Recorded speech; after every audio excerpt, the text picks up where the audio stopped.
gives me the devotion. Liron, thank you so much for doing this interview with me. First, I have to ask you, how has your summer been?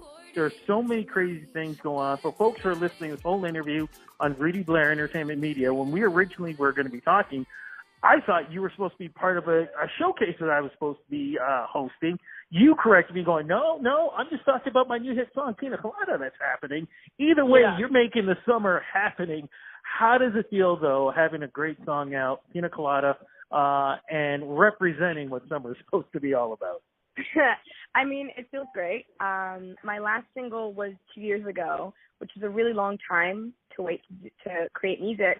But in that time, I went to school to learn production, and I met Max River from Shawn Mendes' band. He used to play with them, and then he left to work on his solo career, or that's at least what I heard from him. And now we worked out, and we put out the song, and it's been doing really good. I mean, I think it's going to do better than I Love the Feeling, and I Love the Feeling did very well. It did got 50,000 YouTube views, and then it hit number 3 on the trending charts on Spotify. But this one's going even more insane, which I was surprised at. It's got, I can actually check for you right now, I think 12,500 views on YouTube, and it's on about 50 playlists on Spotify that the total reach of the playlists are about 500,000 followers. So it hasn't even been a week yet. So to me, that's insane. Congratulations on that, but I think it's really important to understand why 2-year wait? Because in the music industry, anything can change. Anything can happen. In 2 years, somebody who's been on top could be at the bottom. Someone you've never heard of could be the biggest act in the world, and then here you are following along with success, which is great. But, I mean, it could have gone either way. Why the 2 years? Why the wait? I think for me, when I created I Love the Feeling, it was a great song, and I believed in it, and the lyrics were amazing. But I had to find me and my genre and my brand and who I was. And I think at 17, you don't really know who you are as a person. You think you do, but you don't. And I had to take the time. Also, I prefer to work self-sufficiently. I have people working with me, and I have a team. But at the end of the day, just like Beyonce looks over everything that she does, and she's pretty much checking, making sure everyone's doing exactly what she wants. I wanted to be that person. I didn't want to not know what was going on, not know what things mean. So I felt like I needed to go get an education and then start really knowing what the music industry was and understanding it and not being like, shooting in the dark, if you understand what I mean. Okay, well, I'm going to ask you straight out then, because I've been doing these interviews for years, and this does happen. Were people trying to push you in one direction where you had it felt in your heart, no, there was something else that you should be following, that you should be part of, and who you are? I don't think that was like the exact direction. I think that with people, a lot of the times I felt like I needed to find a team that accepted my creative freedom. I was working with great people. Don't get me wrong, I love them to death, but there was times when I felt like my vision was my vision, their vision was their vision, and sometimes you have to find the people who really understand you. If I say to them, I don't necessarily, like right now, the only thing that I don't do myself in terms of creating my music is the beat. I write the lyrics, I write the melody, I produce my vocals for the most part. You know what I mean? It's all me.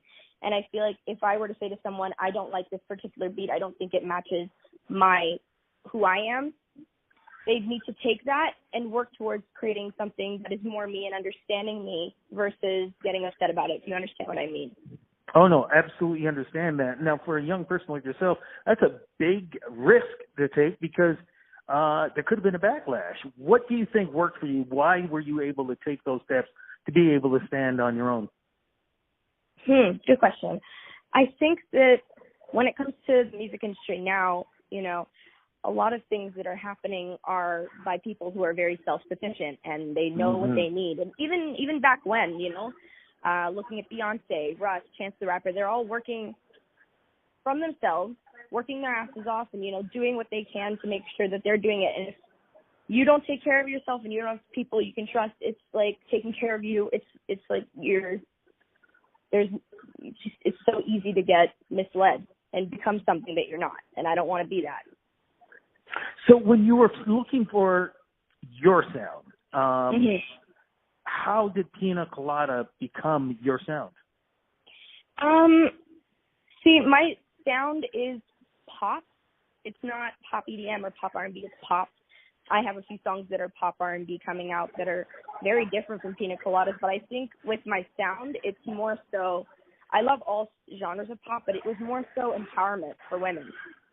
And for men, not just women, but when I was writing the song, it was particularly geared towards, I think, women, but my songs are supposed to be empowerment for everyone, and just to take things like, I could write a breakup song, but it wouldn't be a breakup song about how I need someone. It could be, it's going to hurt to let you go, but I can do it. It's going to hurt like hell, but I'm going to make it work for myself. Do you know what I mean? That was the whole point of it. How did Pina Colada come about, and what is the song about? Pina Coladas was actually, this is really funny, I was in a bar doing a performance, and these guys who played before us that we asked to open for us, I used to be, my band that I'm in used to be a pop reggae band, and we've moved over to pop and more of my original material now versus doing pop reggae. But the band that came before us was very big, so we asked them to open for us. They said yes. They played, and we didn't realize that they were playing only instrumentals. So what they were playing kind of inspired me, and I wrote down the lyrics to Pina Coladas after I'd gone through something that had made me feel honestly really bad, but really gross inside. I was going through a lot of pain and stuff. And it was the first time after what I'd experienced that I'd written something positive. And I just looked at it and I thought, yeah, this makes me feel really good. I like these lyrics. The next day I came into, I was at Max's house, and he put on this beat by this guy from named Eduardo from Portugal. And I was like, wow, this is phenomenal. I was like, I think I have the perfect lyrics for this. I pulled it out, and then when we put it together, I was like, this is what I should be doing. Songs like these make me feel good.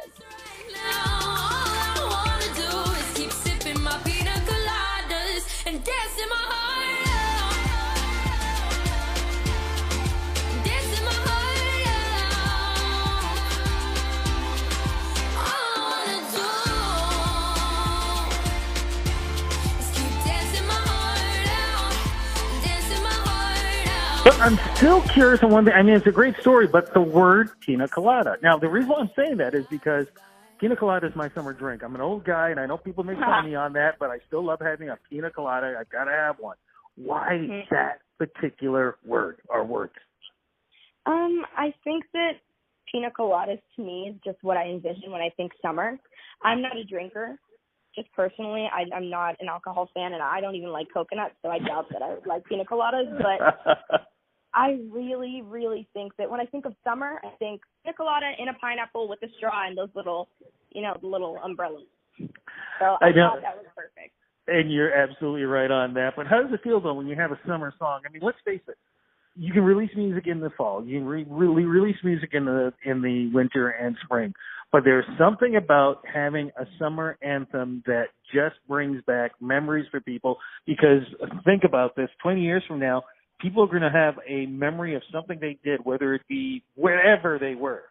And that memory is going to come from hearing your song, Pina Colada. Yeah, I think that's the best. I think that, creating a summer song, I didn't want to create something that wasn't summer geared and I wanted it to have a really strong message. And I think the idea behind it, I overthink. I'm not worried about finding a boyfriend. I'm worried about being here in the moment, living my life, having a good time, drinking Pina Coladas. And I feel like that's such a really strong, powerful message that makes, if you listen to it, it just makes anyone feel good. And I think that's so important, especially for the summer anthems. You mentioned that there's going to be some other music, and is it going to be part of an EP or an album? Not an EP or an album. I am releasing a bunch of singles, though. I'm planning to hopefully put them out every month or 2 months. That's the goal. I have a lot of really good material that's coming out. It's more pop R&B years, but there might be a little EDM thrown in there every once in a while. I really love it. I think that everything that I've written is very relatable. I think that the whole point of music is for people to listen and go, yeah, I felt like that. You know what I mean? Or, yeah, this makes me feel this way. And it kind of brings you into this place where you feel stronger emotions, like amplifies, you don't feel alone. I feel like that's the whole point of it. So everything that I feel that I've written is relatable and good for the soul, and it's empowering. It's a strong message for anyone, men, women, non-binary. Well, my disappointment is that you're not going to be performing at Chevrolet Indie Fridays, but what shows are you going to be doing? Are there any shows coming up throughout the summer or anywhere in 2018? Definitely going to be some in 2018. During the summer, I've been more focused on getting this together because it is my first single, and I wanted it to do it right. I think once I get more into a rhythm of how to release and get everything figured out, which I think this was more of my learning curve for that. I think there will be a lot more shows, especially in the fall or the winter. Fantastic. Yeah. Fantastic. Before we go, though, this is really about empowerment. What advice can you give anybody, male or female, who are, they're trying to follow those dreams, they want that empowerment, they're seeing that, all they can see is the darkness. You've been able to get through that darkness and get to the light and create what you created. What advice can you give them, no matter what the genre is or what the situation is? I think that when it comes to pain, you have to feel it. And that's why it's important to put songs out there, like the ones that are following up to this one, where you get to really sit there and, kind of reflect on the pain and feel it as hard as you can. But if you stay in that pain forever, it's very damaging. And I think that this song is a good way to boost your mood and create a happiness. I think even if you have to fake the happiness for a little bit, just get out of the slump. Feel it for a while, because everyone has to experience it, the pain. But once you get out, stay out. Don't let yourself fall back in, because it's harmful and it's not healthy. Hear to that. Social media-wise, where do we go to follow you? All of my socials are @official Liron, so Facebook, Twitter, Instagram. If you want to find my Vivo channel, that's Liron Vivo. That's Liron.